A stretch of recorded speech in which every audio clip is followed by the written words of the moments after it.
नमस्कार शेतकरी बांधवांनो, ज्ञानगंगा चॅनलमध्ये आपले मनापासून स्वागत आहे. शेतकऱ्यांच्या अडचणी कायमच्या सुटाव्यात, त्यांना केंद्र व राज्य सरकारच्या योजनेचा लाभ मिळावा, कार्यशाळा बैठकांच्या माध्यमातून गावातील शेतकरी समृद्ध व्हावा यासाठी कृषी विभागाने मोठा निर्णय घेतला आहे. त्यानुसार राज्यात तब्बल 11,587 शेतकरी मित्र नेमले जाणार आहेत. दररोज 2 तास त्यांनी काम करायचे असून त्यासाठी त्यांना दरमहा 1500 रुपयाचे मानधन मिळणार आहे. शेतकरी मित्राने गावात शेतकरी सुविधा केंद्र सुरू करावे. आत्मा योजनेअंतर्गत गावात महिला किंवा पुरुष शेती गट, पीकनिहाय शेतकरी गट, महिला अन्न सुरक्षा गट तयार करून त्यांची क्षमता बांधणीसाठी मदत करण्याचे काम शेतकरी मित्रावरच असणार आहे. तसेच शेतीशाळेसाठी शेतकरी निवड करणे, कार्यशाळेसाठी मदत आणि त्या ठिकाणी उपस्थित राहणे, ग्रामसभेत गावकऱ्यांना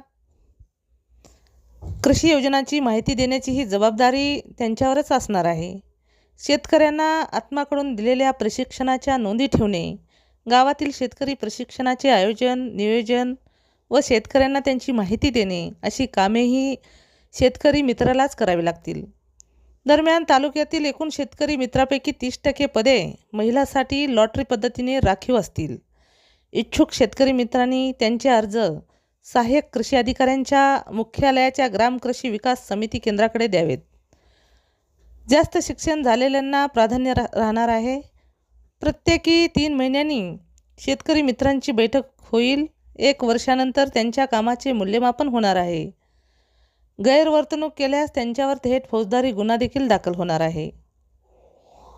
तर निवडीचे हे निकष कसे आहेत आपण पाहू. उमेदवार अनुभव प्रयोगशील शेतकरी असावा, उत्तम संवाद कौशल्य असावे आणि 25 ते 60 वयोगटातील हवा. गावातील रहिवासी, त्यांची शेती असावी, त्यांच्यावर कुठल्याही प्रकारचा गुन्हा दाखल नसावा. उमेदवार किमान 12वी उत्तीर्ण असावा. सोशल मीडिया हाताळता यायला हवे. दिवसातून 2 तास काम करावे. निवड 2 वर्षासाठी असेल. त्यांना पुन्हा संधी नसेल. जर तुम्हाला अशीच शेतीविषयी नवीन माहिती जाणून घ्यायची असेल तर आमच्या चॅनलला सबस्क्राईब करा.